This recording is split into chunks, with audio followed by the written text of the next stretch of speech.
नमस्कार, एक बार फिर स्वागत है आपका गोल गुरु एकेडमी पे। और अपनी क्लास चल रही थी जियोग्राफी की लैब स्टैंड एग्जाम के लिए। तो अपन पढ़ रहे थे चट्टानों के बारे में, जिसमें अपन आग्नेय चट्टानों के बारे में पढ़ चुके थे। तो पृथ्वी पर कौन कौन से खनिज हैं जो मुख्य रूप से पाए जाते हैं, उनके बारे में भी अपन अध्ययन कर चुके थे। तो अगला अब जो अपना टॉपिक है वो आएगा अवसादी चट्टानों के बारे में।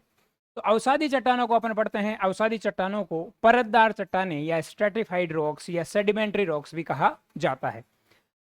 किस प्रकार बनती है अवसादी चट्टानें? तो अवसादी चट्टानें जो है चट्टानों के टुकड़े, पेड़ पौधे हैं या जंतुओं के जो अवशेष है, उन अवशेषों के एक जगह इकट्ठे होने से, उनका सेडिमेंटेशन होने से जो है निर्माण होता है। किस प्रकार होता है कि परत दर परत जो है अवशेष जमते रहते हैं। परत दर परत जो चट्टानें हैं या फिर पेड़ पौधे हैं, उनके अवशेष परत दर परत जमते रहते हैं और एक समय बाद में दाब के कारण और जैसे ही उनका दाब बढ़ता है, लिथिफिकेशन होता है चट्टानों का, सीमेंटेशन होता है और उसके बाद में अवसादी चट्टानों का निर्माण हो जाता है। तो चलिए इसको विस्तार से अपन समझते हैं। इसमें परतें होती है और जीवाश्म पाए जाते हैं। परतदार होती है ये चट्टानें और जीवाश्म जो है इनमें पाए जाएंगे। फिर है कि धरातल का 75% भाग जो है इनसे ढका हुआ है, लेकिन भूपर्पटी में इनका योगदान सिर्फ 5% ही है। धरातल पर अगर अपन देखें, सतह पर अगर देखें तो ये 75% है, लेकिन भूपर्पटी में ये 5% ही है।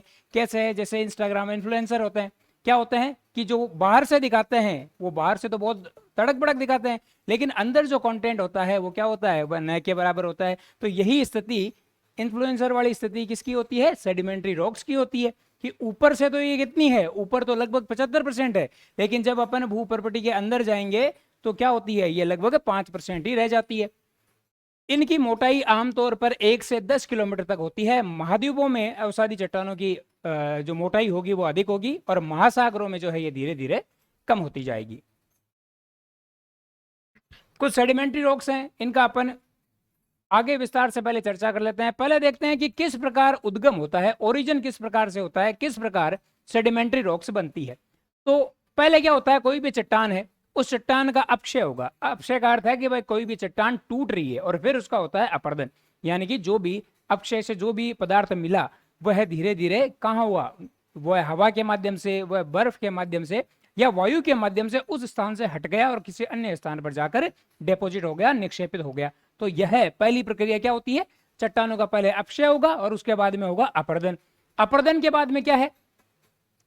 अपर्दन के बाद में धीरे धीरे चट्टान जो है, जो भी मटेरियल जो है, जो भी अवसाद जो है एक जगह आकर जमा होंगे और धीरे धीरे वह कठोर होने लग जाएंगे।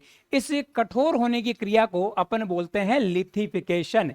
तो पहले क्या हुआ? पहले चट्टान का अपक्षय हुआ, यानी कि चट्टान टूटी। उसके बाद में उसका अपर्दन हुआ, यानी कि जो भी मटेरियल प्राप्त हुआ वह हवा के माध्यम से, वायु के माध्यम से या बर्फ के माध्यम से जो है एक स्थान से दूसरे स्थान पर चला गया। अब एक जगह वह इकट्ठा हो गया। अब धीरे धीरे क्या होगा? वह कॉम्पैक्ट होगा, धीरे धीरे उसका घनत्व जो है वह बढ़ता जाएगा, कण जो है उसके पास पास आते जाएंगे। ठीक है, और इस क्रिया को अपन क्या कहेंगे? इस क्रिया को अपन कहते हैं लिथिफिकेशन। अगर कहीं भी लिथो शब्द आ जाए तो उसका अर्थ अपने को समझना है पत्थर से। पत्थर क्या होता है? पत्थर कठोर हो जाता है। तो जो भी अवसाद हैं वह जैसे ही कठोर होंगे उस क्रिया को अपन बोलते हैं लिथिफिकेशन। लिथिफिकेशन के द्वारा ही, लिथिफिकेशन की प्रोसेस पूरी हो जाती है, उसके बाद अवसादी चट्टान या सेडिमेंट्री रॉक्स का निर्माण होता है। अब लिथिफिकेशन होता किस प्रकार से है? लिथिफिकेशन में पहले होगा संपीड़न, यानी कि एक के बाद एक लेयर जो है आग के, मान लो ये कोई बेसिन है, इस पर अवसाद एक के बाद में एक, एक के बाद में एक के बाद में एक आ रहे हैं। अब धीरे धीरे जैसे ही दबाव बढ़ेगा तो क्या होगा? धीरे धीरे दबाव बढ़ेगा तो ऊपर की परत जो है नीचे वाली परत पर क्या डालेगी? वह कॉम्पैक्शन करेगी। वो परतें जो है उनमें संपीड़न होगा। संपीड़न के बाद में कुछ ऐसे मटेरियल होते हैं जो भी अवसाद थे उनको जोड़ने का कार्य करती है। तो इस जोड़ने की क्रिया को अपन बोल देंगे सीमेंटेशन। सीमेंटेशन को आप याद रख सकते हो कि ये क्या है? स्ट्रॉन्ग फेविक्विक है। यह जो कण है, जो खनिज है, जो अवसाद हैं उनको जोड़ने का कार्य करती है। तो जोड़ने की क्रिया हो जाएगी सीमेंटेशन। और जो दबाव लग रहा है जिससे कण पास पास में आ रहे हैं, फोसिल से पास पास में आ रहे हैं, जीवाश्म में पास पास में आ रहे हैं, उसे अपन बोल देंगे क्या? उसे अपन बोल देते हैं संपीड़न। तो लिथिफिकेशन, लिथिफिकेशन क्या है? कि पत्थर बनना, जो भी अवसाद थे उनका कठोर होना, पत्थर बनना लिथिफिकेशन कहलाता है। फिर लिथिफिकेशन दो प्रकार से, दो क्रियाएं होती है लिथिफिकेशन में। पहला होगा संपीड़न, और संपीड़न के बाद में क्या होता है, संपीड़न के बाद में क्रिया होती है सीमेंटेशन। तो अपन इस प्रकार से भी समझ सकते हैं कि जो लिथिफिकेशन है वह क्या है। लिथिफिकेशन बराबर अपन कर सकते हैं संपीड़न प्लस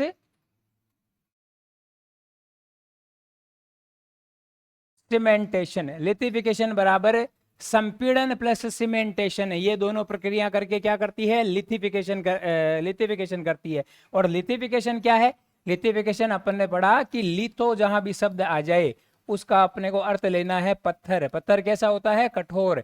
तो अवसादों की कठोर होने की क्रिया जो है कैसे होगी, कठोर, कठोर होगी संपीड़न से और उसके बाद में सीमेंटेशन से। जब ये जुड़ेगी आपस में तो वो कठोर हो जाएगी। इस प्रक्रिया को अपन बोलते हैं लिथिफिकेशन। तो उम्मीद है आपको लिथिफिकेशन जो है यहाँ समझ में आ गया होगा। अब है ये चट्टानें ज्यादातर जलोढ़ मैदानों, डेल्टा क्षेत्रों और समुद्र तल पर बनती है, जैसे गंगा का मैदान। अगर तीनों शब्दों को आपने ध्यान से देखा तो पहले में क्या पढ़ा, जलोढ़ मैदान, डेल्टा क्षेत्र और समुद्र तल। तीनों में क्या आ रहा है, तीनों में आ रहा है पानी। तो सेडिमेंट्री रॉक्स जो है, अवसादी चट्टान जो है, ऐसे क्षेत्र में बनती है जहां क्या हो, जहां पानी की अधिकता हो या बहता हुआ जहां पानी होगा वहां चांसेस होंगे ज्यादा सेडिमेंट्री रॉक्स के, स्ट्रेटिफाइड रॉक्स के या अवसादी चट्टानों के बनने के। तो क्या पढ़ा अपन ने, उद्गम कैसे होता है, पहले क्या होगा, पहले चट्टाने हैं उनका अक्षय होगा, चट्टाने टूटेगी, फिर वो टूटा हुआ मटेरियल उस स्थान से जाके किसी अन्य स्थान पर जहां बेसिन है, जहां गड्ढा है, वहां आकर जमा हो जाएगा। इसे अपन बोलते हैं अपर्दन। इसके बाद में क्या हुआ, इसके बाद में धीरे धीरे जो है संपीड़न के कारण और सीमेंटेशन के कारण, सीमेंटेशन क्या है, सीमेंटेशन है strong Fevikwik, cementation strong Fevikwik, क्या होगी, चट्टाने जुड़ जाएगी। इस क्रिया को अपन बोलते हैं लिथिफिकेशन। और यह क्रिया होती कहाँ है, जहां जल, बहता हुआ जल जहां होगा वहां अधिक चांसेस होंगे किसके, लिथिफिकेशन होने की क्रिया को। और लिथिफिकेशन की क्रिया के बाद में ही किसका निर्माण होता है, अवसादी चट्टानों का निर्माण होता है। आगे देखते हैं सेडिमेंट्री शब्द बना कैसे है। तो सेडिमेंट्री शब्द जो है यह लैटिन भाषा के सेडिमेंटम से आया है। किस भाषा के, लैटिन भाषा के। कौन से शब्द से, सेडिमेंटम से आया है। अर्थ क्या होता है इसका, अर्थ होता है सेटलिंग, जमना या बैठना। जो अवसाद है उनका धीरे धीरे बैठना, एक के बाद में एक, यह पहली परत, यह दूसरी परत, यह तीसरी परत। तो इस प्रकार लगातार परतें जो है एक के ऊपर एक सेटल होती जा रही है। इसे सेटलिंग बोलते हैं, इसे बैठना बोलते हैं या इसे जमना बोलते हैं। तो यह क्रिया सेडिमेंटेशन, सेडिमेंटम शब्द जो है इसका अर्थ क्या हो गया, इसका अर्थ हो गया सेटलिंग या बैठना या जमना। तो ये अपन ने पढ़ लिया। अब अपन ने देखा कि लगातार परतों के रूप में जमा हो रहा है। क्योंकि परतों के रूप में इसका जमा होता है इसीलिए इसे क्या बोलते हैं, इसे परतदार चट्टान भी बोला जाता है। सेडिमेंट्री रॉक्स का दूसरा नाम क्या है, परतदार चट्टान या स्ट्रेटिफाइड रॉक्स। इंग्लिश में परतदार को बोलते हैं स्ट्रेटिफाइड रॉक्स भी बोला जाता है सेडिमेंट्री रॉक्स को। तो कुछ इस प्रकार से होता है। ये आप देख रहे होंगे बेडिंग, ये मान लो पहली परत है, ये दूसरी परत है, फिर एक और परत है। इस प्रकार परत दर परत जो है यह आती जाएगी। किसके माध्यम से, यह पानी के माध्यम से हो सकता है, यह वायु के माध्यम से हो सकता है, ये बर्फ जो है हिमस्खलन है उसके माध्यम से होता है। तो इन तीनों के माध्यम से लगातार परतों का बनना, परतों का जमा होना, और उसके बाद में क्या होगा, उसके बाद में संपीड़न होगा। संपीड़न के बाद में क्या होगा, वो जुड़ेगी, सीमेंटेशन होगा। और यह दोनों क्रियाएं संपीड़न प्लस सीमेंटेशन बराबर लिथिफिकेशन, यानी कि पत्थर बनना, कठोर होना। और जब यह कठोर हो जाएगी तो अवसादी चट्टानों का निर्माण हो जाएगा। अब विशेषताएं देख लेते हैं।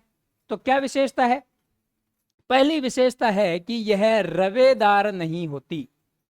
ठीक है, इसमें क्रिस्टल जो है वह नहीं पाए जाते। अपन ने आग्नेय चट्टानें पढ़ी, आग्नेय चट्टानों में पढ़ा कि जैसे जैसे लावा ठंडा होता है, अगर लावा धीरे धीरे ठंडा होता है तो क्रिस्टल बनेंगे अच्छे वाले। अगर लावा जल्दी ठंडा हो जाए तो क्रिस्टल बनने का टाइम नहीं मिलेगा, छोटे छोटे क्रिस्टल बने जाते हैं। अगर ये क्रिस्टल जो हैं बनते हैं और एक निश्चित संरचना में ये व्यवस्थित हो जाते हैं तो उसे अपन बोलते हैं रवेदार संरचना या क्रिस्टलाइन संरचना। अवसादी चट्टानों में ऐसा नहीं होता। अवसादी चट्टान क्या है, अवसादी चट्टानें जो है यह बिल्कुल सीधी सादी है, ये इनमें कुछ भी क्या नहीं होता, इनमें कुछ भी जो है रवे या फिर क्रिस्टल नहीं होते हैं। आगे अपन देखते हैं कि यह मुलायम या सॉफ्ट होती है, जैसे चिक्का मिट्टी और पंख। दो उदाहरण देख लिए अपन ने किसके, अवसादी चट्टानों के दो उदाहरण देख लिए। एक अपन ने पढ़ा था चिक्का मिट्टी और एक अपन ने पढ़ा पंख। कैसी है, ये दोनों मुलायम है, लेकिन कुछ कठोर भी होती है, कुछ हार्ड भी हो सकती है। जैसे जैसे अपन ने देखा बलुआ पत्थर। बलुआ पत्थर किसका उदाहरण हो गया, बलुआ पत्थर या सैंडस्टोन। बलुआ पत्थर को सैंडस्टोन भी बोला जाता है, सैंडस्टोन भी बोला जाता है। तो सैंडस्टोन जो है अवसादी चट्टानों का उदाहरण है, तथा यह एक कठोर अवसादी चट्टान है। और देखा अपन ने मिट्टी, चीका मिट्टी और पंख, चीका मिट्टी और पंख जो है दोनों अवसादी चट्टाने हैं, लेकिन किस प्रकार की है, यह मुलायम होती है। तो ये अपन ने देख लिया, क्या देखा, पहले तो है भाई एकदम सीधी सादी है, सीधी सादी है मतलब भाई कोई भी क्रिस्टल नहीं है। दूसरा अपन ने क्या देखा कि यह मुलायम भी हो सकती है और यह कठोर भी हो सकती है। फिर है कि यह प्रवेश्य, प्रवेश्य को इम्परमिएबल या पोरस, पोरस होगी जब कोई भी चट्टान, यानी कि उसमें छोटे छोटे छेद होंगे, तो उसे अपन क्या बोलते हैं कि यह पोरस होती है, पानी रिस सकता है। अगर छोटे छोटे छेद होंगे चट्टान में तो क्या होगा, धीरे धीरे पानी वहां से रिसेगा। लेकिन चीका मिट्टी जो है यह अप्रवेश्य होती है, इम्परमिएबल होती है। ज्यादातर सेडिमेंट्री रॉक्स जो होते हैं वह परवियस होती है, पोरस होती है। लेकिन चीका मिट्टी जो अपन ने पढ़ी, उदाहरण पढ़ा सैंड अवसादी चट्टानों का, वह क्या होती है, वह अप्रवेश्य होती है, वह इम्परमिएबल होती है। कैसी होती है, वह आपकी एक्स गर्लफ्रेंड की तरह होती है, न तो कोई बात उसके अंदर जाती है और न कोई ढंग की बात उसके बाहर आती है। तो क्या हो गया, चीका मिट्टी जो है किसकी तरह है, आपकी एक्स की तरह है, उससे न कोई बात अंदर जाएगी और न उससे बाहर आएगी। तो इससे इसमें क्या होता है, इसमें पानी जो है वह नहीं रिसेगा, चीका मिट्टी में पानी नहीं रिसेगा। सैंडस्टोन का देखें तो उसमें क्या होती है, वह परमिएबल होती है, यानी कि पानी जो है धीरे धीरे उसमें रिसता जाता है। तो ये अपन स्ट्रक्चर देखते हैं। इस प्रकार जो अगर क्रिस्टल हो, इस प्रकार क्रिस्टल हो और यह एक निश्चित व्यवस्था में हो तो उसे अपन बोलते हैं क्रिस्टलाइन स्ट्रक्चर। और हर कहीं हो, उनका आकार निश्चित नहीं हो, कहीं भी हो जाए क्रिस्टल, तो उसे अपन नॉन क्रिस्टलाइन या अक्रिस्टलाइन बोलते हैं। अब विशेषताएं देख लेते हैं, सेडिमेंट्री रॉक्स की क्या क्या विशेषताएं होती है। पहले अपन ने देखा सेडिमेंट्री रॉक्स है क्या, उसके बाद में देखा भाई इनका निर्माण कैसे होता है। फिर अपन ने क्या देखा, फिर अपन ने देखा सेडिमेंट्री रॉक्स की विशेषताएं अपन पढ़ रहे थे। दो विशेषताएं बाकी रह जाती है कि यह क्या है, कि यह क्षैतिज परतों में मिलती है। क्या होगी, क्षैतिज परतें, एक के बाद एक, एक के बाद एक, क्षैतिज रूप से, हॉरिजॉन्टल रूप से परतों में मिलती है। लेकिन जब दबाव लगता है तो क्या हो सकता है, दबाव लगेगा तो पार्श्ववर्ती दबाव से जो है इनमें सिंक्लाइन व एंटीक्लाइन बन सकते हैं, अपनति या अभिनति, अपनति या अभिनति, सिंक्लाइन या एंटीक्लाइन बन सकते हैं। क्या है सिंक्लाइन या एंटीक्लाइन, देख लेते हैं अपन। अब अगर देखा तो मान लो कि सीधी सादी अपने पास क्या है, यह सेडिमेंट्री रॉक्स है, एकदम क्षैतिज जो है इसकी परतें हैं। लेकिन अगर दबाव लगा तो आपने यहां देखा होगा, अगर दबाव लगेगा तो इस प्रकार से जो है ये क्या हो जाएगी, सिंक्लाइन, या इस प्रकार से जो है ये एंटीक्लाइन हो जाएगी। ये परतें कुछ इस प्रकार से हो सकती है दबाव लगने पर, या इस प्रकार से हो सकती है। कब हो सकता है, जब इस पे प्रेशर लगेगा। तो प्रेशर लगने के कारण क्या हो सकता है कि इसकी हॉरिजॉन्टल परतें जो है यह मुड़ जाएगी। सिंपली अपने को याद रखना है, वैसे तो क्या होती है, क्षैतिज रूप से परतें जमा होती है, लेकिन दाब लगने पर यह परतें मुड़ जाती है। इनमें क्रॉस बेडिंग की, क्रॉस बेडिंग भी देखी जा सकती है, हवा और पानी के बहाव की दिशा को यह दर्शाती है। क्या है क्रॉस बेडिंग, फिर से अपन चित्र के माध्यम से देखते हैं क्रॉस बेडिंग क्या होता है। तो अगर आप इस चट्टान को अगर आप ध्यान से देखेंगे तो आप पाएंगे कि पहले जो बेड हैं, स्तर हैं या परतें जो है वह किस प्रकार की है। ये परतें ध्यान से अगर आप देखें तो इस प्रकार परतें जमा हो रही है लगातार,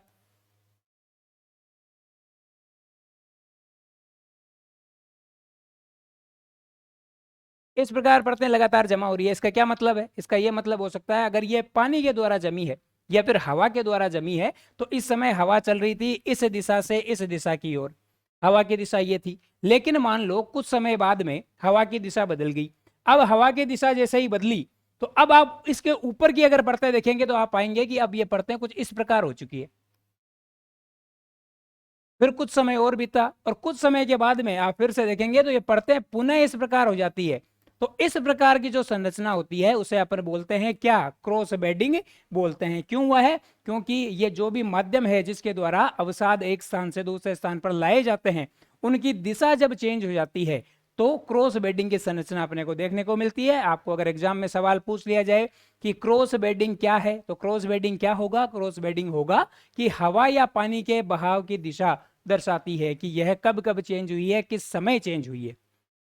अगला देखते हैं कि इनकी परतें समय के साथ स्ट्रेटिग्राफी का अध्ययन करने में मदद करती है, परतों के अध्ययन करने में मदद करती है। साधारण भाषा में याद रखें तो क्या है, जो अपनी अवसादी चट्टान है वह भूगर्भ का कैलेंडर है। क्या है, अवसादी चट्टानें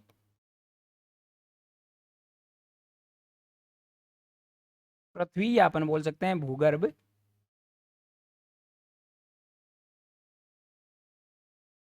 पृथ्वी का कैलेंडर है। क्या मतलब है, कैलेंडर में अपने को क्या पता चलता है भाई, इस समय क्या हुआ था, या इस समय अगर पुराना कैलेंडर देखें तो अपन ये देख सकते हैं भाई दिवाली कब है तो इस दिन दिवाली है, या फिर होली कब है तो इस दिन होली है। क्यों है, ऋतुएं कब चेंज होती है, इसके कैलेंडर के माध्यम से अपन पता कर सकते हैं। तो जो अपनी अवसादी चट्टान है उनमें परतें पाई जाती है। जब एक एक परतों का अध्ययन करेंगे उसमें कौन कौन से जीवाश्म पाए जाते हैं, उस समय जलवायु कैसी थी, उस समय पानी मौजूद था या नहीं था, इन सभी के बारे में अपने को जानकारी मिल जाती है। ठीक है, तो इन सभी के बारे में जानकारी मिल रही है, तो इसीलिए अवसादी चट्टानों को पृथ्वी का कैलेंडर अपन बोल सकते हैं। स्ट्रेटिग्राफी जो है परतों का अध्ययन है, परतों का अध्ययन को अपन स्ट्रेटिग्राफी कहते हैं। तो ये हो गई, जैसे ये क्रिस्टलाइन स्ट्रक्चर है, क्रिस्टलीय संरचना कुछ इस प्रकार की होती है। खनिज जो होते हैं धीरे धीरे जब अपन बोलते हैं आग्नेय चट्टानें धीरे धीरे ठंडी होने लगती है, मैग्मा ठंडा होने लगता है, तो खनिज क्रिस्टल के रूप में बन जाते हैं और एक निश्चित संरचना के रूप में वह जम जाते हैं। अक्रिस्टलाइन क्या हो गई, अक्रिस्टलीय क्या हो गई, जब आकृति क्रिस्टलों की कुछ इस प्रकार से हो जाए।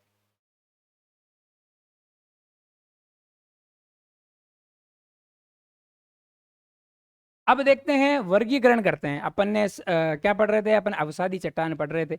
अवसादी चट्टानों में अपन ने देख लिया अवसादी चट्टान है क्या, इनका निर्माण किस प्रकार से होता है, इनकी विशेषताएं क्या क्या है। अब अपन देखते हैं कि अवसादी चट्टानें होती कितने प्रकार की है। तो कितने प्रकार की होती है वो अपन देखते हैं कि यांत्रिक या क्लास्टिक चट्टानें, मैकेनिकली फॉर्म्ड या क्लास्टिक रॉक्स। क्या होती है क्लास्टिक रॉक्स, जब चट्टानों के टुकड़े हैं उन टुकड़ों का जब सीमेंटेशन होता है, उनका जब लिथिफिकेशन होता है, तब किन चट्टानों का निर्माण होता है, तब यांत्रिक चट्टानों का निर्माण होता है। क्या है, इस बार सिर्फ लिया अपन ने टूटी चट्टानें। टूटी चट्टानें किसी भी कारण से टूट सकती है, या पानी से टूट सकती है, या बर्फ से टूट सकती है, या फिर ये हवा से टूट सकती है। तो जब टूटी हुई चट्टानों का लिथिफिकेशन होता है, टूटी हुई चट्टानें एक जगह आकर जमती है, ठीक है, इस प्रकार जिन अवसादी चट्टानों का निर्माण होगा उन्हें अपन यांत्रिक या क्लास्टिक चट्टानें कहते हैं। पहला प्रकार हो गया यांत्रिक या क्लास्टिक चट्टान। टूटी हुई चट्टानों के टूटी हुई चट्टानों के टुकड़ों के जमने से जिन क्या होगा, जिन चट्टानों का निर्माण होगा उन्हें अपन सेडिमेंट्री रॉक्स या क्लास्टिक सेडिमेंट्री रॉक्स कहते हैं।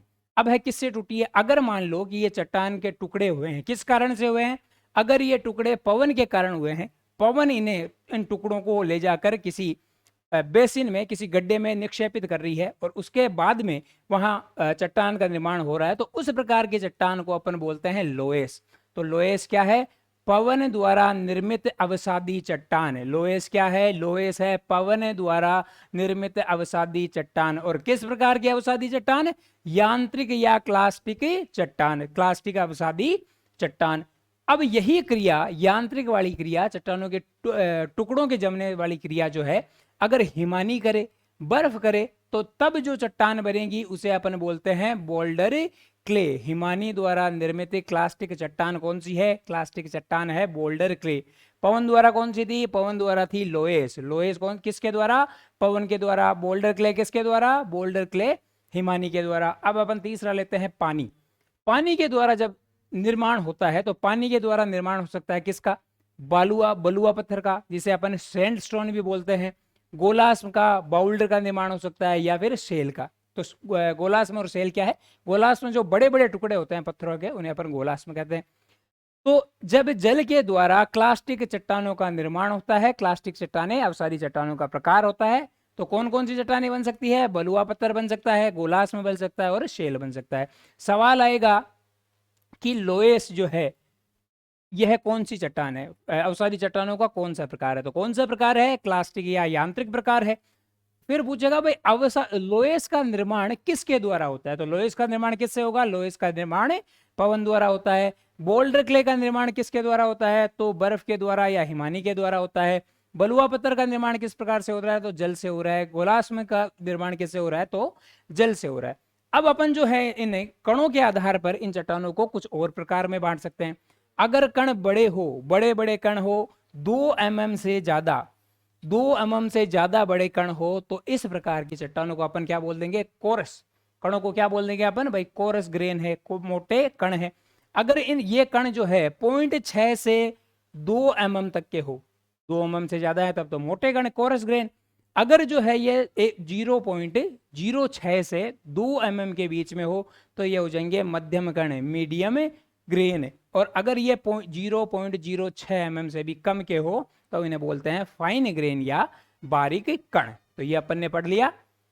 एक और इंपॉर्टेंट फैक्ट यहां देख लेते हैं कि भारत में हिमालय की तलहटी में गोलाश्म और बलुआ पत्थर के विशाल भंडार मिलते हैं। तो भारत में कहाँ मिलेंगे? हिमालय की जो तलहटी है, हिमालय के नीचे का जो क्षेत्र है, वहां गोलाश्म और बलुआ पत्थर दोनों मिलते हैं। गोलाश्म मिलते हैं और वहां बलुआ पत्थर मिलते हैं।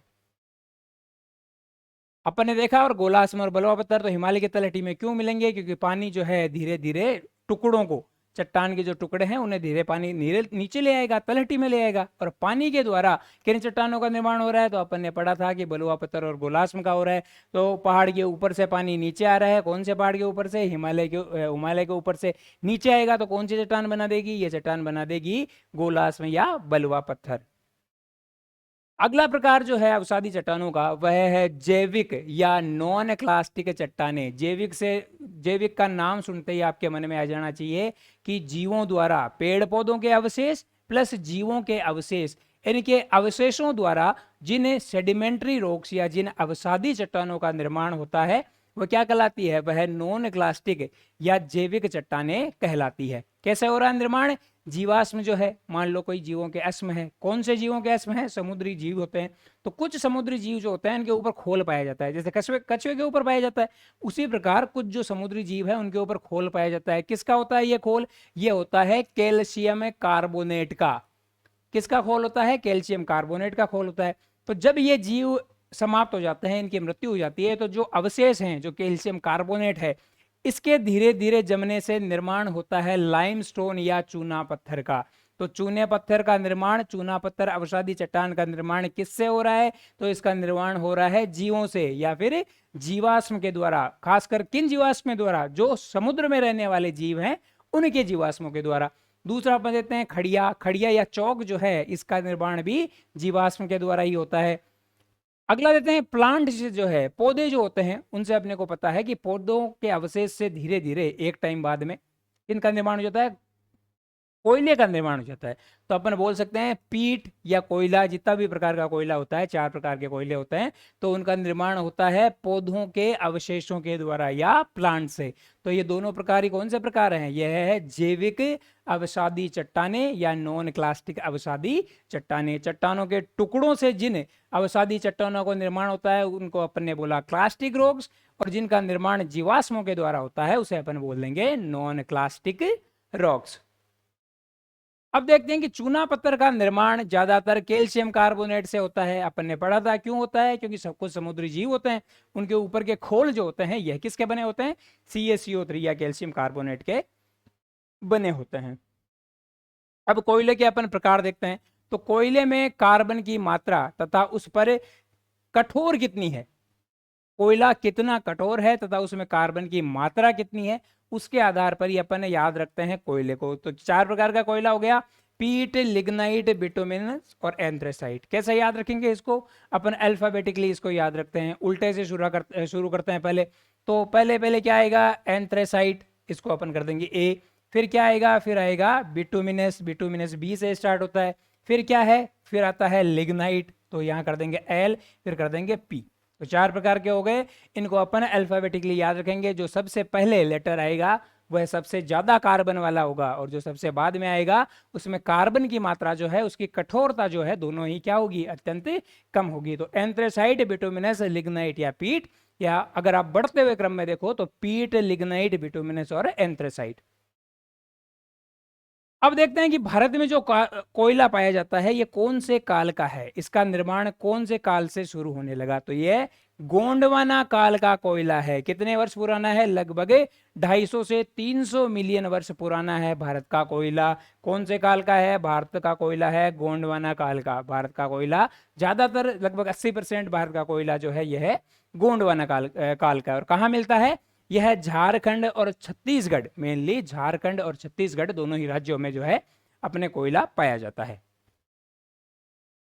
तीसरा इसका प्रकार देखते हैं, रासायनिक चट्टानें या केमिकली फॉर्म्ड सेडिमेंट्री रॉक्स। पहली थी क्लास्टिक, फिर अपन ने पढ़ी नॉन क्लास्टिक, अब है कुछ रासायनिक क्रियाओं के द्वारा जिन्हें अवसादी चट्टानों का निर्माण होगा, उसे अपन क्या बोलते हैं? उन्हें रासायनिक चट्टानें या केमिकली फॉर्म्ड रॉक्स कहते हैं। रासायनिक क्रियाओं से बनी ये चट्टानें होती है। उदाहरण देखें तो डोलोमाइट है, सेंधा नमक है और जिप्सम है। डोलोमाइट का आप नाम सुनोगे तो आपको ऐसा लगेगा भाई कोई WWE का फाइटर है डोलोमाइट, लेकिन क्या है डोलोमाइट? डोलोमाइट एक रासायनिक रूप से निर्मित अवसादी चट्टान है। दूसरा है सेंधा नमक, या सेंधा नमक को अपन देखें तो इसका अन्य नाम हेलाइट भी होता है। सेंधा नमक की जगह आपको हेलाइट भी दिया जा सकता है। तो ये तीनों ही प्रकार की जो चट्टानें अपन ने देखी, ये किस प्रकार की है? यह सेडिमेंट्री रॉक्स या अवसादी चट्टानें हैं। आपको सीधा सीधा पूछ सकते हैं कि सेंधा नमक जो है यह किस प्रकार की यह किस प्रकार की चट्टान है? तो पहले किस प्रकार की चट्टान है? यह एक अवसादी चट्टान है। या फिर प्रश्न हो सकता है कि सेंधा नमक किस प्रकार की अवसादी चट्टान है? तो यह केमिकली फॉर्म्ड या रासायनिक रूप से, रासायनिक क्रियाओं से निर्मित अवसादी चट्टान है। यह चट्टानें वाष्पीकरण, पानी का ऊपर उठना भाप बनकर, या फिर अवक्षेपण, धीरे धीरे जो है कण नीचे जमा होते जाते हैं, उनसे इनका निर्माण होता है। खारे पानी के सूखने से जो है सेंधा नमक का निर्माण होता है। अगर अपन देखें तो राजस्थान में कई क्षेत्र ऐसे हैं जहां सेंधा नमक मिलता है। जिप्सम का उपयोग किस लिए होता है? एक तो जिप्सम जो है सीमेंट जब बनाते हैं तो उसमें जिप्सम का उपयोग किया जाता है। साथ ही प्लास्टर ऑफ पेरिस जो होता है, जो पीओपी अपन करते हैं घरों में, या फिर जो हाथ टूटने के बाद में जो प्लास्टर किया जाता है तो वह क्या होता है? पीओपी होता है, उसमें भी जिप्सम का रोल होता है। अब कुछ और फैक्ट देख लेते हैं। अपन अवसादी चट्टानें पूरे पढ़ चुके हैं, फिर भी अगर कुछ एक्स्ट्रा डिटेल बच गई हो तो उसको अपन और देखेंगे। अवसादी चट्टानों में खनिज तेल और प्राकृतिक गैस पाए जाते हैं। क्यों पाए जाते हैं? क्योंकि अपन ने देखा कि अवसादी चट्टानों में खनिज तेल और प्राकृतिक गैस बनते क्यों हैं? कार्बन, अगर कार्बन होगा और वह धीरे धीरे पुराना होता जाएगा तो एक समय बाद में क्या हो जाएगा? निर्माण हो जाएगा खनिज तेल और कोयले का, पेट्रोल का। तो अब अपन ने देखा था कि भाई जीवाश्म जो होते हैं, पेड़ पौधे या जीव जंतुओं के अवशेष होते हैं किन में? सेडिमेंट्री रॉक्स में। जीवाश्म, जीव जंतु जो होते हैं कार्बन से बने होते हैं, पेड़ पौधों में कार्बन होता है। तो उन्हीं से क्या होता है? एक समय बाद में खनिज तेल और प्राकृतिक गैस जो है निकलते हैं अवसादी चट्टानों से। क्योंकि इनसे खनिज तेल व अवसादी खनिज तेल व प्राकृतिक गैस निकल रही है, इसलिए ये आर्थिक दृष्टि से भी अत्यंत महत्वपूर्ण होते हैं। भारत में कहाँ है? तो भारत में जहाँ बेसिन होगा, सेडिमेंट्री बेसिन होगा, तो सेडिमेंट्री बेसिन का मतलब है जहां निर्माण हो रहा है किनका? जहां अवसादी चट्टानों का निर्माण हो रहा है। तो भारत में अगर अपन देखें तो मुंबई हाई है और असम जो है वर्तमान में, राजस्थान में भी अपन देखते हैं कि अपने को क्या मिल रहे हैं? पेट्रोल अलग अलग क्षेत्रों में मिल रहा है। इन चट्टानों का निर्माण सेडिमेंट्री बेसिन, वही हो गया सेडिमेंट्री बेसिन भाई, जहां सेडिमेंट्री चट्टानों का निर्माण होता है। ऐसा गड्ढा अपन मान सकते हैं, ऐसा बेसिन अपन मान सकते हैं। जैसे भारत का केम्बे बेसिन है। फिर अपन ने देखा था डाइजेनेसिस। डाइजेनेसिस क्या था? डाइजेनेसिस वह प्रक्रिया है जिसमें जमा हुए तलछट कठोर चट्टानों में बदलते हैं। डाइजेनेसिस क्या था? डाइजेनेसिस अपन इस प्रकार से देख सकते हैं भाई, जहां कोई चट्टानें जमा हुई है, उन चट्टानों के जमा होने के बाद में, कोई भी परतें जो है जमा हुई है, तो उनके बाद में उनमें परिवर्तन होता है। परिवर्तन हो गया उनमें, धीरे धीरे मान लो चेंज आ गए। पहले क्या थे? वो जीवाश्म थे सिर्फ, अब धीरे धीरे उनमें रासायनिक रूप से या अन्य रूप से उनमें परिवर्तन हो रहा है, उनकी संरचना में जो है परिवर्तन हो रहा है। तो वह परिवर्तन जो कर रहा है वह क्रिया डाइजेनेसिस कहलाती है। जैसे ही डाइजेनेसिस हो जाएगा तो उसके बाद में क्रिया जो होती है वह होती है लिथिफिकेशन। डाइजेनेसिस के बाद में लिथिफिकेशन होगा, और जैसे ही लिथिफिकेशन होगा, जैसे ही वह चट्टान कठोर हो जाएगी, तो किसका निर्माण हो जाएगा? अवसादी चट्टानों का निर्माण हो जाएगा। अब है अवसादी चट्टानों का रंग उनके खनिजों पर भी निर्भर करता है। जैसे मान लो भाई लाल बलुआ पत्थर है, तो लाल बलुआ पत्थर हमें क्या बताता है कि इसमें आयरन की कुछ मात्रा है। अगर लाल होगा बलुआ पत्थर, तो अपन ये मानेंगे भाई इस बलुआ पत्थर में जो है खनिज हो सकता है, कौन सा? लोह का कोई खनिज हो सकता है, या इसमें आयरन ऑक्साइड की जो है मात्रा हो सकती है। हिमालय में अगर अपन देखें तो अपने को लाल कलर के बहुत सारे बलुआ पत्थर मिलते हैं। तो यहाँ अपना कंप्लीट होता है अवसादी चट्टान। अगली जो चट्टान का प्रकार है वह है मेटामॉर्फिक रोग या रूपांतरित चट्टाने। क्या है रूपांतरित चट्टाने? रूपांतरित चट्टाने या कायांतरित चट्टाने। तो क्या होती है कायांतरित चट्टाने? कायांतरित चट्टानों को याद रखेंगे भाई, कोई लड़की है और घर पे फंक्शन है, वो तैयार हो रही है, तो पहले सीधी सादी होती है, फिर वो क्या करती है, फिर वो मेकअप करती है, मेकअप करके अपना रूप बदल लेती है। तो इसी प्रकार रूपांतरित या कायांतरित चट्टानें होती है कि पुरानी चट्टान थी, कोई आग्नेय चट्टान थी या कोई अवसादी चट्टान थी, फिर उसने मेकअप कर लिया। किससे कर लिया? या तो आग से कर लिया, मैग्मा से कर लिया, या फिर दबाव से कर लिया। तो ये दो चीजें होती है। क्या होता है उसके ब्यूटी पार्लर में? उसके ब्यूटी पार्लर में एक तो होता है दबाव और एक होता है आग। इन दोनों के माध्यम से जब वह मेकअप कर लेगी, फाउंडेशन वगैरह लगा लेगी, तो जिस चट्टान का निर्माण होगा, मान लो भाई कोई सेडिमेंट्री रॉक है, कोई अवसादी चट्टान है, या फिर कोई आग्नेय चट्टान है, दोनों ब्यूटी पार्लर गई है, उसके बाद में उन पर दबाव पड़ा और उन पर आग के द्वारा उनका मेकओवर कर दिया गया, तो जिन चट्टानों का निर्माण होता है उन्हें कायांतरित चट्टाने या रूपांतरित चट्टाने या मेटामॉर्फिक रॉक कहते हैं। तो पढ़ते हैं इसके बारे में। आग्नेय या अवसादी चट्टानों पर ताप, दबाव और रासायनिक क्रिया, इन तीनों के माध्यम से जो भी परिवर्तन होता है आग्नेय और अवसादी चट्टानों में, तो इन परिवर्तनों के बाद में ये एक नई चट्टान में बदल जाती है, और इस नई चट्टान को अपन बोलते हैं मेटामॉर्फिक रॉक या कायांतरित चट्टाने। इनमें मूल चट्टानों के गुण कौन से थे? जैसे रंग है, कठोरता है और बनावट है। तो इनका रंग बदल जाएगा, इनकी कठोरता बदल सकती है, इनकी बनावट जो भी थी वो पूरी चेंज हो जाएगी। तो चेंज होने के बाद में अपनी क्या होगा, पूरा रूप ही बदल लिया, तो इनको रूपांतरित चट्टाने या कायांतरित चट्टाने बोला जाता है।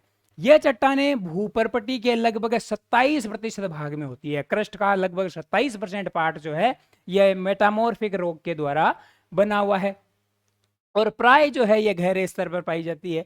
तो क्यों पाई जाती है गहरे स्तर पर? भाई इसको बनने के लिए अत्यधिक ताप चाहिए और अत्यधिक दाब चाहिए। तो अत्यधिक ताप और दाब कहाँ मिलेगा? नीचे ही मिलेगा। पृथ्वी के जैसे जैसे नीचे जाएंगे तो ताप व दाब बढ़ता जाता है। तो इनका निर्माण कहाँ होगा? गहरे स्तरों में ही मेटामॉर्फिक रॉक्स का या रूपांतरित चट्टानों का निर्माण होता है।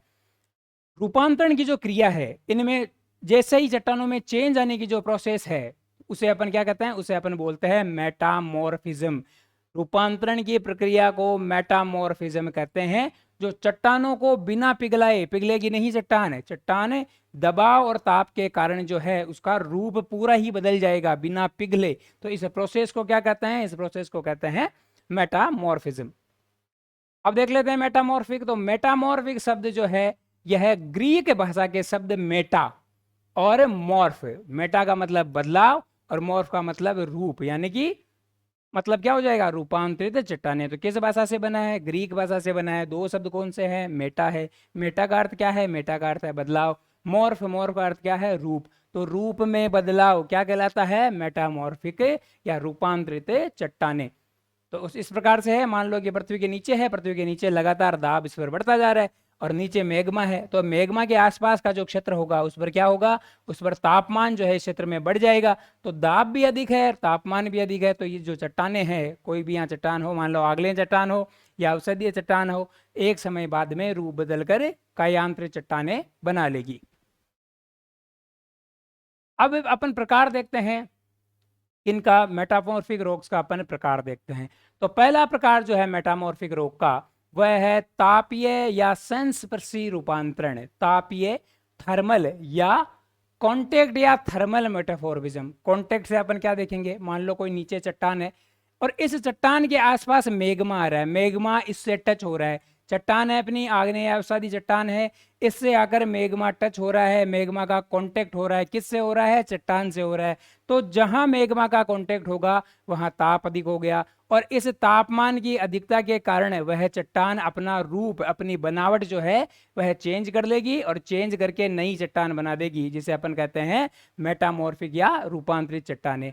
तो वह चट्टानें जो ताप के माध्यम से परिवर्तित होकर मेटामॉर्फिक रॉक में बदल जाती है, उसे अपन तापीय या संस्पर्शी रूपांतरण कहते हैं। उदाहरण के लिए अपन देखें तो चूना पत्थर है, चूना पत्थर जैसे ही मैग्मा के संपर्क में आता है तो एक समय बाद में किस में बदल जाता है, संगमरमर में बदल जाता है, मार्बल में बदल जाता है। आपके एग्जाम में सवाल आएगा कि संगमरमर का निर्माण किसके द्वारा होता है, पहले पूछेगा कौन सी चट्टान के द्वारा होता है, क्या वह आग्नेय चट्टान है या फिर वह अवसादी चट्टान है। तो आप क्या सोचोगे, आप सोचोगे, आपके मन में आ जाएगा कि संगमरमर का निर्माण होता है चूना पत्थर से। और चूना पत्थर अपन ने क्या पढ़ा था, चूना पत्थर अपन ने पढ़ा था भाई समुद्र के जो जीव हैं उनके जो कवच हैं, कैल्शियम कार्बोनेट है, उससे निर्माण होता है। और क्योंकि समुद्र के जीवों से, जीवाश्म से उनका निर्माण हो रहा है, तो वह एक सेडिमेंट्री या अवसादी चट्टान है। तो किससे, अवसादी चट्टान से। या फिर सवाल आ सकता है कि संगमरमर का निर्माण कौन सी अवसादी चट्टान से होता है, तो उत्तर आप क्या लिखोगे, आप उत्तर लिखोगे चूना पत्थर। यह प्रक्रिया छोटे क्षेत्रों में होती है। ये मान लो ये अपना ही चट्टान है और इसके आसपास यह मैग्मा का क्षेत्र है। अब मैग्मा का क्षेत्र जहां जहां ताप लगाएगा उस क्षेत्र को अपन बोलते हैं ओरियोल। ओरियोल तो चट्टान के आसपास का वह क्षेत्र जहां मैग्मा जो है, मैग्मा का तापमान जो है उस चट्टान को प्रभावित करता है, उस क्षेत्र को अपन ओरियोल कहते हैं। इंपॉर्टेंट हो सकता है एग्जाम की दृष्टि से कि ओरियोल क्या है। तो यह प्रक्रिया छोटे क्षेत्रों में होती है, मैग्मा के आसपास के क्षेत्र को प्रभावित करती है, यह ओरियोल होता है।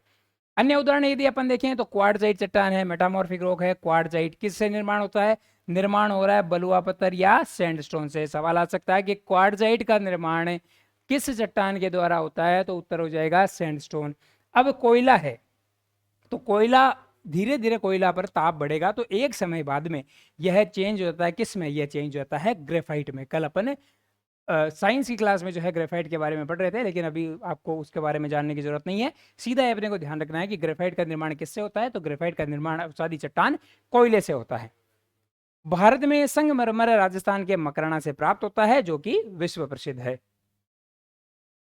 पहला प्रकार देख लिया। अब अपन देखते हैं क्षेत्रीय या गतिक रूपांतरण।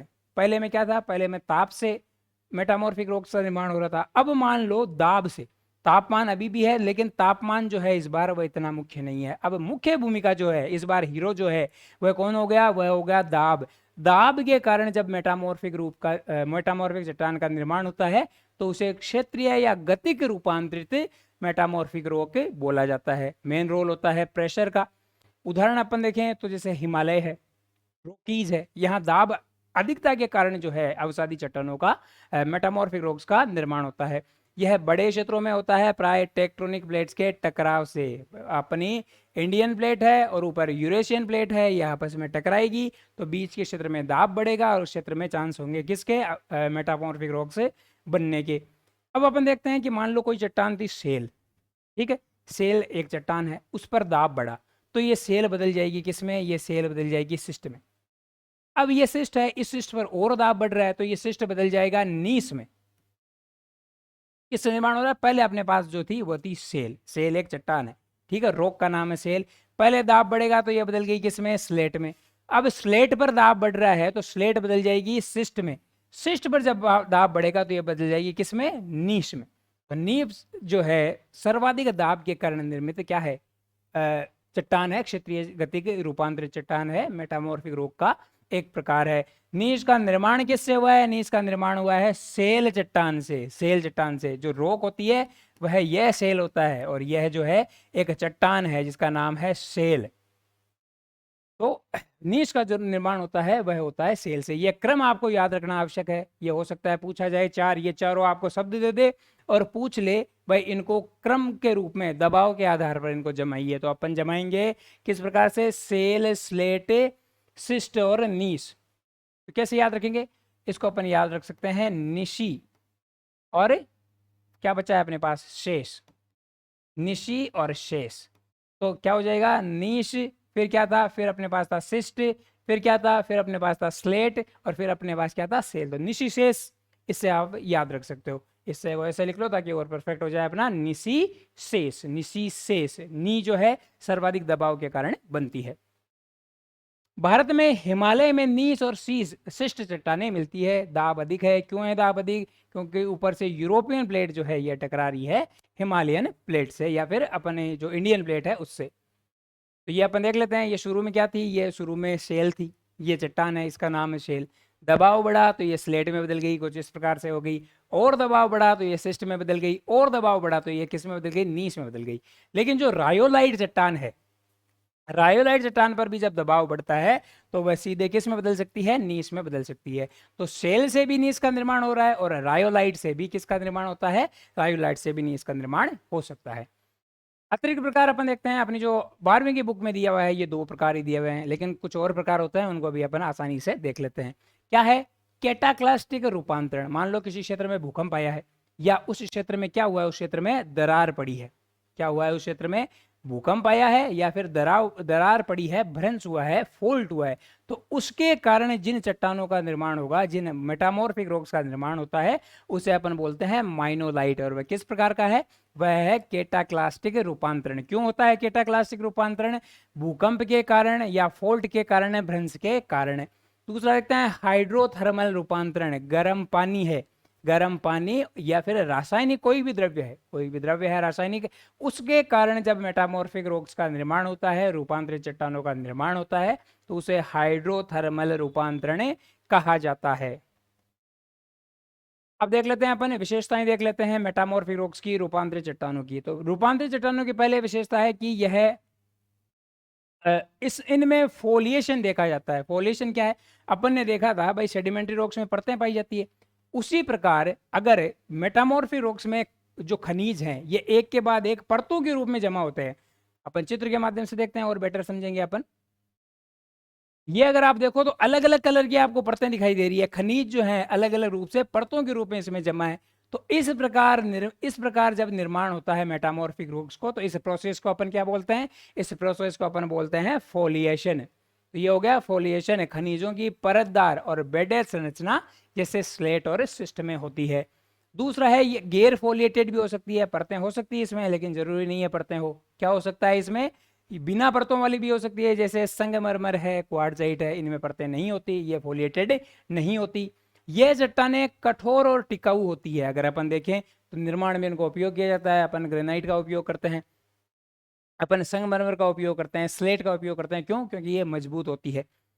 इनमें मेटामॉर्फिक ग्रेड होता है, मेटामॉर्फिक ग्रेड होता है मतलब कि दबाव के आधार पर है ये धीरे धीरे धीरे धीरे और भी अच्छे क्रम में व्यवस्थित हो जाती है। अपन ने क्या देखा था, अपन ने देखा था स्लेट, ये निम्न दबाव के कारण, फिर मध्यम दबाव के कारण शिष्ट, फिर अंत में निर्माण होता है किसका, नीश का निर्माण होता है। तो निशी शेष से अपन ने याद किया था, क्या था अपना, निशी शेष। पहले कौन सा था, पहले था अपने पास नीश, फिर क्या था, फिर अपने पास था सिस्ट, फिर क्या था, पहले फिर क्या था, फिर था स्लेट, और फिर क्या था, सेल। क्या, वापस से देखते हैं अपन, पहले क्या था, नीश, नीश के बाद में क्या था, नीश के बाद में था सिस्ट, सिस्ट के बाद में क्या था, सिस्ट के बाद में था स्लेट, और स्लेट के बाद में क्या था, सेल। अगर अपन दबाव बढ़ने के आधार पर देखें, उच्च क्रम में अगर अपन देखें तो पहले स्लेट आए, पहले सेल आएगा, फिर आएगा स्लेट आएगा, फिर सिस्ट आएगा, और सिस्ट के बाद में नीस आएगा। अपन ने एक और देखा, नीस का निर्माण अन्य किसी प्रकार से हो सकता है, रायोलाइट से भी नीस बन सकती है दबाव के कारण। तो ये अपन ने देख लिया, ये जो इनका क्रम है दबाव के आधार पर, इसे अपन बोलते हैं मेटामॉर्फिक ग्रेड। दाब व ताप की तीव्रता को यह दर्शाती है। डाइजेनेसिस वेलिडिफिकेशन अपन पढ़ ही चुके थे, पोलिएशन अपन ने देख लिया। कुछ अपन उदाहरण और देख लेते हैं, जैसे मार्बल का निर्माण हुआ है, किससे हुआ है मार्बल का निर्माण, मार्बल का निर्माण लाइमस्टोन से होता है। स्लेट बनी है, किससे बनी है, सेल से स्लेट बनी है। फिर है अपन ने देखा नीश, नीश का निर्माण किससे हुआ है, ग्रेनाइट से नीश का निर्माण हो सकता है, रायोलाइट से नीश का निर्माण हो सकता है। अब उदाहरण देख लेते हैं, तो संगमरमर है ही ताजमहल में, तो संगमरमर क्या है, एक मेटामॉर्फिक रॉक है। स्लेट अगर अपन देखें तो छत की टाइलें हैं, या फिर स्कूल का जो स्लेट बोर्ड होता है वह स्लेट मेटामॉर्फिक रॉक के द्वारा बना होता है। सड़क निर्माण में देखें तो नीस का उपयोग किया जाता है सड़क निर्माण में। क्वार्टजाइट का देखें तो रेलवे गिट्टी जो होती है, पत्थर जो होते हैं आसपास पटरियों के, वह किससे होते हैं, वह क्वार्टजाइट होते हैं। अब देख लेते हैं भारत में कौन सी, तो भारत में अपन ने देखा था ये भाई हिमालय में है नीस और शिष्ट। अरावली में जो है क्या है, अरावली में अपने क्वार्टजाइट ज्यादा है। दक्कन के क्षेत्र में जो है, दक्कन के क्षेत्र में संगमरमर प्रचुर मात्रा में मिलता है। तो ये अपने को याद रखना है कि भारत के किस क्षेत्र में कौन सी रूपांतरित चट्टान पाई जा रही है। भारत का सबसे पुराना भूवैज्ञानिक ढांचा जो है आर्कियन नीस, कहाँ है आर्कियन नीस, यह है कर्नाटक और तमिलनाडु के क्षेत्र में, लगभग 3 अरब साल पुराना है। आर्थिक महत्व अपन ने देख ही लिए। आर्थिक महत्व के इसमें क्या होते हैं, इन चट्टानों में आर्थिक महत्व के खनिज भी हो सकते हैं। जैसे अपन देखें तो अब्रक मिलता है शिष्ट चट्टान में, अब्रक खनिज मिलता है किसमें, शिष्ट चट्टान में। हीरा जो मिलता है किम्बरलाइट जो सेल है उसमें हीरा मिल सकता है। फिर अपन ने देखा टैल्क जो है ये पाउडर बनाने के काम आता है। अब्रक के भंडार कहाँ है भारत में, झारखंड और राजस्थान में जो है प्रचुर मात्रा में अब्रक के भंडार हैं। फिर से देख लेते हैं, एक बार रिवीजन हो जाएगा अपना।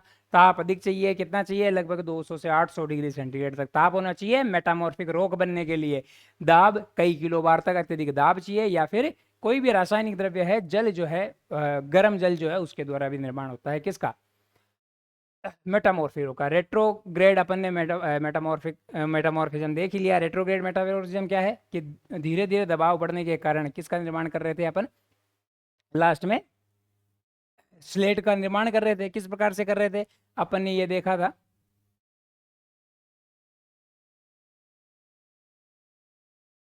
मेटामॉर्फिक ग्रेड देखा था। क्या हो रहा था भाई, जैसे जैसे दबाव और दबाव की तीव्रता बढ़ती है, तापमान की तीव्रता बढ़ती है, तो स्लेट है, फिर शिस्ट है, और फिर नीस का निर्माण हो जाता है। मान लो कि यह प्रक्रिया उल्टी हो जाए कि नीस थी, नीस से क्या हो जाए, वापस शिस्ट का निर्माण हो जाए, या फिर शिस्ट है, शिस्ट से वापस स्लेट का निर्माण हो जाए, स्लेट है, स्लेट से वापस सेल का निर्माण हो जाए, तो इसे अपन कहते हैं रेट्रोग्रेड मेटामॉर्फिज्म। उल्टा जब क्रम हो जाए तो यह कहलाता है रेट्रोग्रेड मेटामॉर्फिज्म।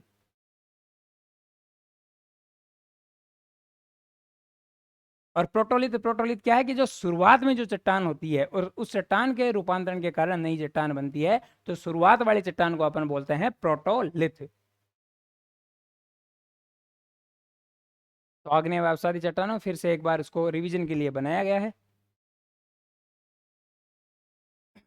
सेल चक्र अपन फिर से देख लेते हैं कि भाई कोई भी सेल है यह स्थायी रूप से नहीं होती। भाई आज जो सैंडस्टोन है, जरूरी नहीं है भाई अगले लाख वर्ष बाद में वो सैंडस्टोन ही रहे। धीरे धीरे क्या होता है कि ये अपनी जो चेंज चट्टाने जो है ये चेंज होती रहती है। मान लो कि आज कोई सेडिमेंट्री रॉक है, अवसादी चट्टान है, हो सकता है एक समय बाद में वो कायांतरित चट्टान बन जाए। मान लो कि आज कोई कायांतरित चट्टान है, एक समय बाद में वो क्या बन जाएगी, एक समय बाद में वह मेग्मा बन के पुनः आग्नेय चट्टान बन सकती है। तो इस प्रकार जो है चट्टाने एक साइकिल के रूप में घूमती रहती है, जिसे ही अपन बोलते हैं रॉक साइकिल। जैसे अपन देखें भाई शुरू में मैग्मा था, अब मैग्मा एक समय बाद में ठंडा होगा, ठंडा होकर किसका निर्माण कर लेता है, ठंडा होकर मैग्मा से निर्माण हुआ है आग्नेय शैलों का। आग्नेय शैल है, आग्नेय शैल पर क्या हो रहा है, धीरे धीरे अपक्षय व अपरदन की प्रक्रिया हो रही है। एक समय बाद में जो भी मटेरियल इससे टूटा है, जीवाश्म इसमें मिक्स होंगे और धीरे धीरे सीमेंटिफिकेशन होगा, कॉम्पैक्शन होगा, लिथिफिकेशन की क्रिया होगी। उसके बाद में किस में चेंज हो जाएगी, जो मैग्मा था, जो आग्नेय चट्टानों में बदला था, अब वही आग्नेय चट्टान इस सेडिमेंट्री चट्टान में बदल गई है। फिर अपन देखते हैं अवसादी चट्टान है।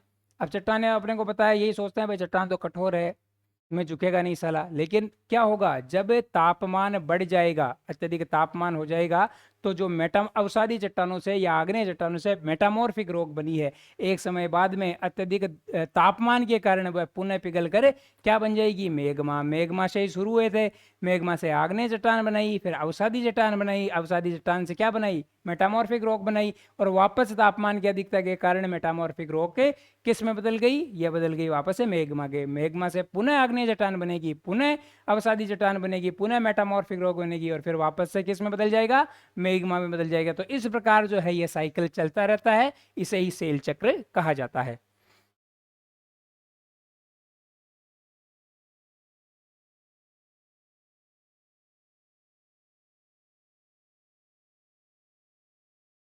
सेल चक्र का महत्व है, सेल चक्र जो है पृथ्वी की संरचना को बनाए रखने में मदद करता है।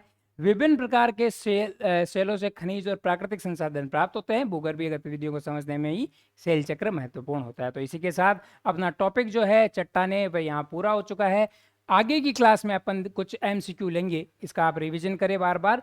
आगे की क्लास कोशिश करेंगे कि लाइव हो और अपन एमसीक्यू लेंगे चट्टानों वाले सारे, देखते हैं कि आप कितने सवाल सही कर पाते हो। वीडियो को देखने के लिए बहुत बहुत आपका धन्यवाद। वीडियो को लाइक शेयर और सब्सक्राइब जरूर करें। जय हिंद, जय भारत।